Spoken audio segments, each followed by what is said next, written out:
back for another Q&A because I got so many audience questions that I actually had to record some of these in a row in order to not make a single video too long. If you have any more questions, you can use the comment section, or sometimes I will go into the stories of my social media and kind of create a poll or something where you can post questions. So, please do that. I'll be happy to address anything that I can address. All right, question number 1. When scoring a movie, how do you technically adapt when a director adds or removes a scene?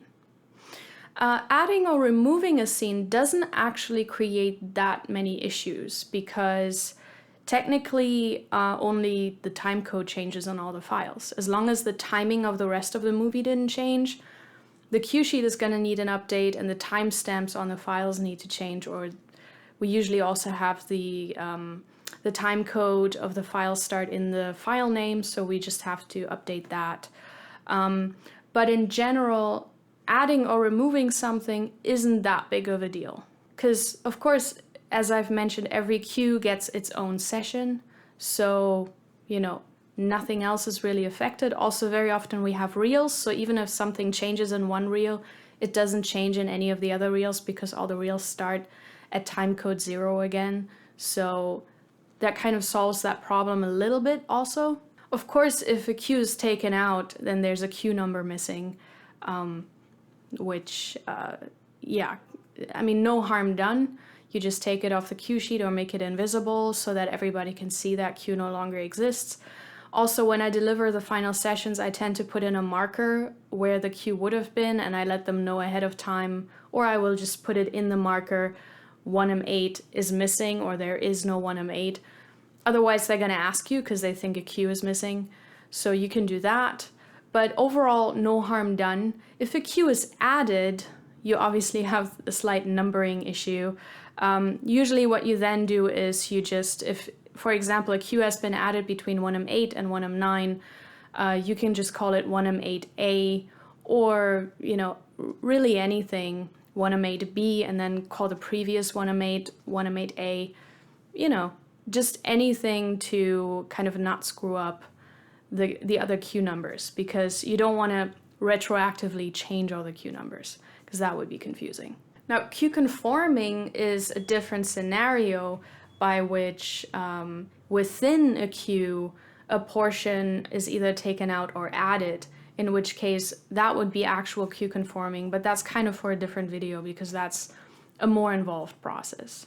Question number 2, what were your first projects like? Were they paid or unpaid?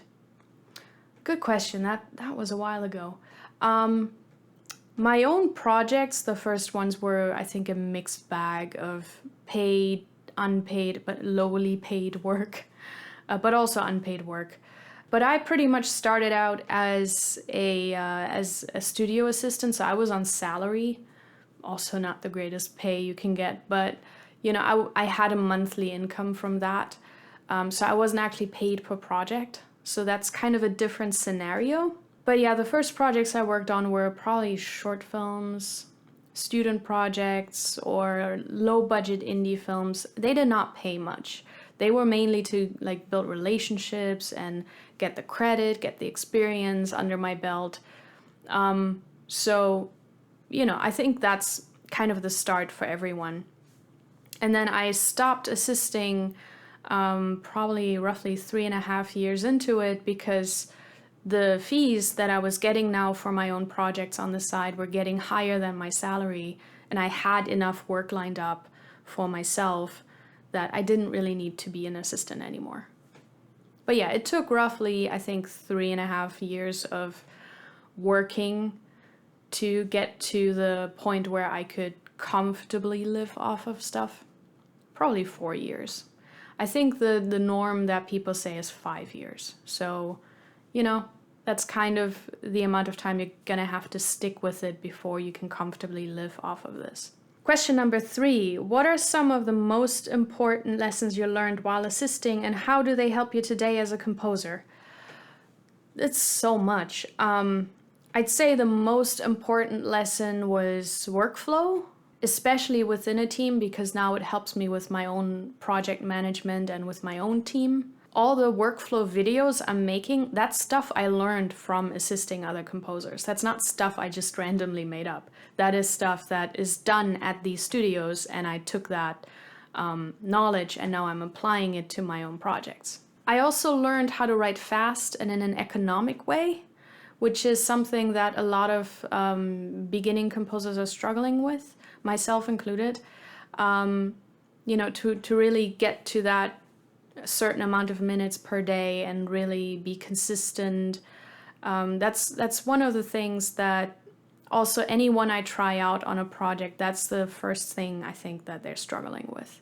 It's not actually the writing quality or anything or the production quality that I vet up front, but I can't really vet their writing speed. And so that's something that a lot of composers right out of college are struggling with. And that's something I had to learn as well. Also, by writing for other people and by doing mock-ups for other people, I of course learned a ton about orchestration, and I learned a ton about the way they write. I learned a lot of techniques that are useful, because it's the ultimate learning experience to be so close to someone else's music, to really be in their sessions and do something and change something, conform something, or to mock up one of their sketches. So you can really see how everything is put together. And it's, to me, that was the ultimate learning experience in terms of composition and orchestration. I learned what professional productions should sound like in terms of production value, especially when it comes to mock-ups and mixing. You learn so many practical things as an assistant that you can't really necessarily figure out yourself. I don't see how some of those you would figure out yourself if nobody teaches you. I learned a lot of tech stuff that otherwise I wouldn't have had access to, because, a lot of that equipment isn't readily available, or it's so expensive that, as a beginning composer, you wouldn't have that. It really benefits me in knowing what I need for my studio or what I want down the line for my studio. It also helped me see what equipment I definitely don't want, or what kind of setup I definitely don't want. And, how I can evolve throughout the stages of my career with, my studio equipment. I also learned a lot about sample library development, of course, and how to create your own custom instruments, which is obviously always helpful to know. I also was lucky enough to assist at studios that had a ton of live sessions here in Los Angeles and also in London. So I got to attend a lot of sessions and really just watch the pros at work and kind of watch the process and just how all of that works, how many moving parts there are, what needs to be organized. It's incredibly helpful now because most of my productions do have live recording, and so I need that knowledge and I need to apply it now. I learned a lot about studio politics, how to handle myself in the room with, important people, with decision makers. I also learned how to handle certain conflicts that may arise. I'd sum it up as general studio etiquette and collaboration etiquette that I learned, which, obviously a lot of composers just coming out of school or just starting in this are possibly lacking and really need to learn. Another thing is I got to know a lot of people from within this industry. I mean, you get to know music editors and mixing engineers and other assistants, other composers, agents. You name it. You get to know so many people on a production, and it's different teams on different productions. So that's really helpful. Some of those people I'm still working with now. It also helps because some of these people, once they've seen you on a production, they're going to put in a recommendation or an endorsement for you somewhere else. So it's still helping me. I can still ask some of the composers that I've worked for, hey, could you put in a word for me with this person? And then, it just helps me get the gig, because I don't know if this is common knowledge, but, most of the work that is given out in this industry is really by recommendation. These are not public job postings. It's really about, people reaching out to other people they know and that they've worked with, going, hey, we're looking for someone doing this. Do you know someone? And then they will recommend you, hopefully. And of course, I also kind of learned about what not to do as a boss. I also, not just what not to do as a boss, but also what not to do as a team member, because sometimes you work on a team, even if you're not the lead composer, but there's, someone difficult, and you can just kind of see how it influences other people, and you can see why some people aren't hired again. So this is also kind of helpful to, get in terms of team dynamic, but also how to be a proper manager or how not to be a proper manager. Question number 4, how do you start composing on a project? Do you start at the piano, and do you write themes to picture, or do you write them before you start working on cues? So I don't write themes to picture, but I have watched the movie before I write the themes, usually. No, usually I just start pacing around my studio, and I start humming things. I also consume a lot of music and media that I think would go with this. I consume their temp music and just kind of try to fill my brain with everything that I can possibly think of. And then once that's kind of, sitting in my brain, I start to just pace around and kind of start to use my voice to figure out the themes, because if I start right at the piano, for example, I have the issue that there's a lot of muscle memory involved. So I will fall into specific patterns very quickly. But aside from that, I will also kind of limit myself to what I can do, which of course isn't good. So I really try to stay away from any instruments other than my voice and my imagination. And then once I have something down, I will just quickly record it on my phone, play it back later. If I still like it, that's kind of when I sit down at the piano. I start to harmonize the idea. Then I put it into a piano roll in the sequencer, and I start to experiment with it and see if I can improve it, and, just kind of try and find the best version of it. And then once that is done, I will start doing the mock-up, the arrangement, orchestration, and all that. And then once it's fully produced, I will send it off to the production for approval or revision notes. And then once the approvals are in and we really have the themes down, we have the sound of the movie down, that's kind of when I will bring on my team. They're not involved before that. I will give them a heads up that I'm writing themes, so stuff is happening soon. But I will not bring them on during the theme writing phase. That's just me. And then we start actually writing to picture, which is kind of the legwork of the project. Before that, it's kind of more the creative, inspirational work. Question number 5, what's your primary instrument? It's piano, but I also play various flutes. I play a little bit of guitar and ukulele, and sometimes I do my own vocals. I do like using my vocals, but I don't have, a professional singer voice or singer training. I mean, I have a little bit of training, but not enough to really sing all my records. But yeah, I like to do some stuff with my voice, for sure. Question number 6. Why is your studio setup so simple? It's mildly insulting, but maybe it was just an innocent question. It's a common misconception that you need like the latest or most expensive equipment to be a professional. You just really don't. I've worked on rather large setups at other studios, and I didn't like it. I prefer a minimalist approach, relying more on software than on hardware. I only want the hardware that I absolutely need or that I absolutely love and I just want it. Smaller, more modern systems were always a bigger pleasure for me to work on. Usually you'll find those in millennial setups or in Gen X. The generations above that still have a much larger setup, but I never quite enjoyed working on that. Then again, they're also working on different size productions, so there's much more of a justification to have that kind of setup. It's also a question of bandwidth. I want to be able to fix anything that's broken within an hour. And that's just really not the case with these huge setups. I mean, most of these studios have a tech on site full time that is just there to keep stuff running because things break or things need to be serviced so often.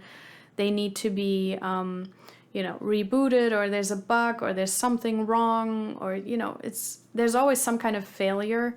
And so they need to have someone on site to keep stuff running so that they can continue writing. I don't have that. I don't have a tech on staff.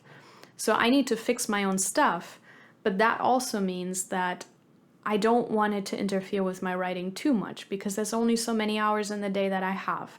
So my setup is specifically designed to be as efficient as possible and to be able to be fixed within an hour. Anything that breaks, I can fix very quickly. That's also why I insist on really knowing my gear, because I don't want to wait for someone else to come and fix stuff for me. I want to be able to do that myself. And then it's also a question of need. I mean, I'm a mid-level composer, I would say, mid to low level.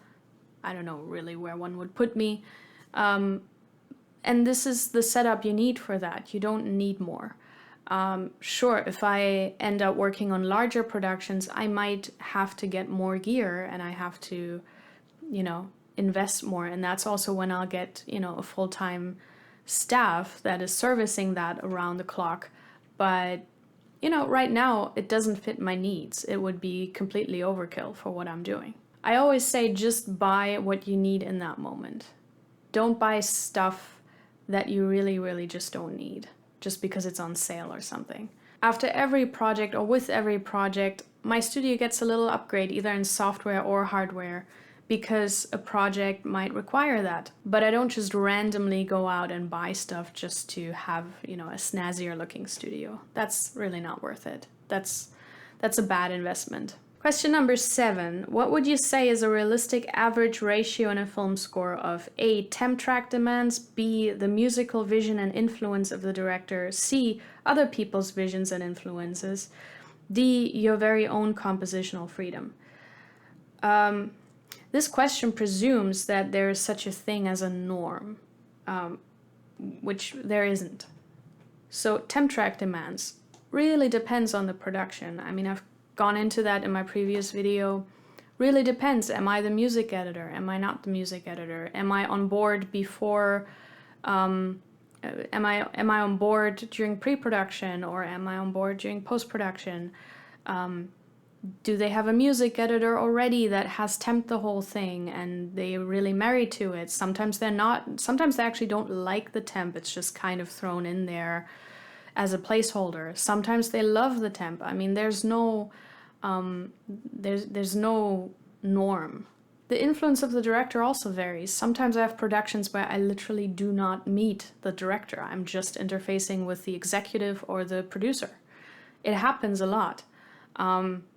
In fact, 2 releases from this year never met the director of the movie. Sometimes they're already on their next production and they can't actually supervise this. Sometimes they're also just not interested in supervising the music. Sometimes the producers or executives insist on supervising the music. So there is no norm.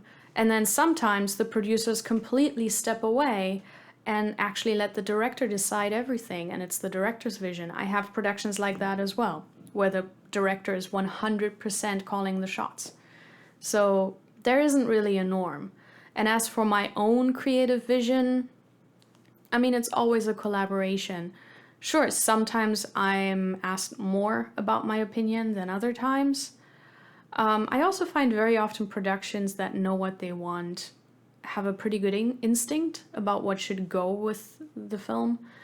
And yes, again, some productions just completely leave me alone. They just want to approve the themes, and then after that, it's just free reign for me. And then other times they're really, micromanaging, and they really want a say in every single cue. So it really varies. I do find that producers tend to be less micromanaging because they think big picture.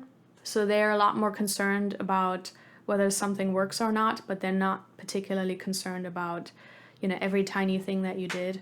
Whereas directors can be a lot more attached to their creative vision and specifically what they want, and then they can be a lot more involved.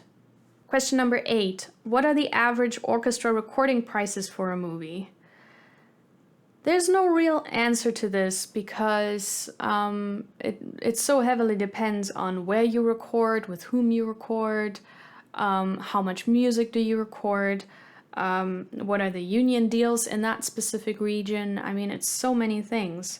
What is your orchestra lineup? Do you have a 40-piece orchestra? Do you have a 100-piece orchestra? So, how do you record? Do you stripe? Do you record the full orchestra? It's so many variables that you can't really say. In general, to just give an idea, for one full day of recording, which is normally 6 hours, in Eastern Europe, where you would spend for, say, an 80-piece orchestra, you'd pay something around $10,000 to $20,000. And then in a place like LA or London, for the same thing, you would pay roughly $60,000 to $100,000 per day. So, it varies. And other locations, other European locations, or Nashville, for example, they are somewhere in between. And this is excluding orchestration, which can also run you somewhere between $15,000 to $30,000, sometimes more. But bear in mind that you'll need more than 6 hours to record a full movie score. So depending on location, you're going to need more session time. I would always plan in at least 2 to 3 days, unless you're in a really, prime location and they can do it faster, but I wouldn't advise it. So there are a lot of moving parts to consider with this. There's also copying to consider. So you can't really make, a general statement, oh yeah, recording a movie with orchestra is gonna cost this and that much. It's always a different number every single time. Question number 9. Is the market truly as oversaturated as people say? Well, yes and no. A lot of aspiring composers are out there and a lot of semi-professionals are out there. But currently, I would say there are only roughly, 1,000, maybe 3,000 working composers, professionals that are actually making a living doing this full time. So there's an oversaturation of entry-level workforce, I think, with entry-level skills that are only so useful. But there's a bit of a shortage of people to hire for, more experienced positions, for higher profile positions, especially if you don't want to train someone from the ground up. This is in part due to colleges and conservatories around the world really spitting out hundreds, if not thousands of students every single year, which is way more than we need. A lot of those colleges, not all of them, also don't have any working composers actually teaching there, so they kind of fail to prepare their students with practical skills that we can actually use in a professional setting. The oversaturation of aspiring composers is also in part because this has become a very popular job over the past couple of years. That wasn't the case like 20, 30 years ago. The first film composers really were rejected by the classical music world and then welcomed by the Hollywood filmmaking community. But they were basically failed concert composers. So it was kind of looked down on initially. So it wasn't necessarily for a long time a very desirable profession. So it has just gained a lot of popularity, and so more people want to do this. And then another factor is accessibility, because it has become financially very affordable to start out in this, which also wasn't the case. It used to be very expensive. This is a development other departments are seeing as well, because everyone has a camera these days, everyone has editing software these days, everybody has a laptop, everybody has a music software, everybody, can get a cheap microphone, everybody has a smartphone. So, the entry level of this is just very, very low, and a lot of people dabble in this and then think they should be doing this professionally, when maybe they shouldn't. Having these tools and playing around with them as a hobbyist, and then the gap towards what actual professionals are doing is really steep and very often underestimated by a lot of people. You have a lot of those people that are really dabbling in this, but that don't really know the magnitude of knowledge and skill that is required to do this at a professional level. Question number 10. What advice do you give to aspiring media composers? I've already done one of those in my first Q&A, so I'm just going to go with something different this time. How about really figure out what this job is before you go study it, or before you invest many years into this, and then realize this isn't actually working out and this isn't actually something you want to do. Because this job requires a lot of stuff outside of composition that a lot of people aren't prepared for. And so really, reach out to working composers, ask their advice, ask about their job, meet them for coffee, or, do a Zoom meeting or something. There's plenty of resources online. Maybe take, an affordable online course first, or read a bunch of books, or do an internship maybe. Anything to figure out what this job actually is, because I find that a lot of people are coming out of college and then they're doing their first internship and they're just completely shocked by what this job actually is. And I am shocked that they haven't informed themselves with so many resources available before they went into a 4-year study, and then now they're like $60,000 or more in debt, having studied something and now being all shocked about what this job is. Also, to kind of go with that, vet your sources. Before you go study somewhere, or before you take an online class or advice from anyone, vet these people. See if they have actually worked on something. See if they have a track record in what they're about to teach, or at least see if maybe they have a lot of guest lecturers that they're bringing in that have a lot of experience. Because there are so many bad courses out there. There are so many wannabe teachers out there that have basically studied this and then never worked on a single production, and then they're just going into teaching this, but they have no idea what they're talking about because they've never actually worked in this job. Or you have a lot of, classical composition teachers or modern composition teachers that also have never worked on a movie. They can be great composition teachers, but if they are leading a film scoring program, it's really problematic because they're not going to prepare you for the practical needs of this job. So really vet the sources of information that you consume. That kind of goes for everything these days. But really try and, before you take any classes or before you enroll in a program, look the people up that are doing this. Look the people up that are about to teach you, and really see if there's a foundation of knowledge that they can actually give you, or if it's just secondhand or outdated knowledge, or no practical knowledge at all. Because then you might be better served by just, studying somewhere else, or studying for yourself, or doing an internship, an assistantship, or anything like that. Or just taking private tutoring. That's a possibility as well. How do you number cues for a TV show? It's funny that I got that, because I was about to say, well, I did a whole video about cue numbering, and it seems like I didn't touch upon that. So here it is. So in TV shows, the cue numbering is slightly different because you have to distinguish between the episodes, because otherwise you have, if the show has, 10 episodes, then you would have 10 times 1m5. That would be a nightmare, and just a recipe for mixing something up by accident. So what you do is you get the season number first, and then the episode number, and then the cue numbers. So say we have season 1, episode 5, cue number 10, then it would be 105 M10. I hope that makes sense. Another example, say you have season 2, episode 3, cue number 1. That would be 203 M1. So that way in the cue number you can see what episode it belongs to, what season it belongs to, and what the cue number is, because you don't really need real numbers for this, because there are no reels in TV, I think. Not that I've ever seen. There are only full episodes that you get delivered. So reels don't really come into play in episodic TV. I hope this was helpful.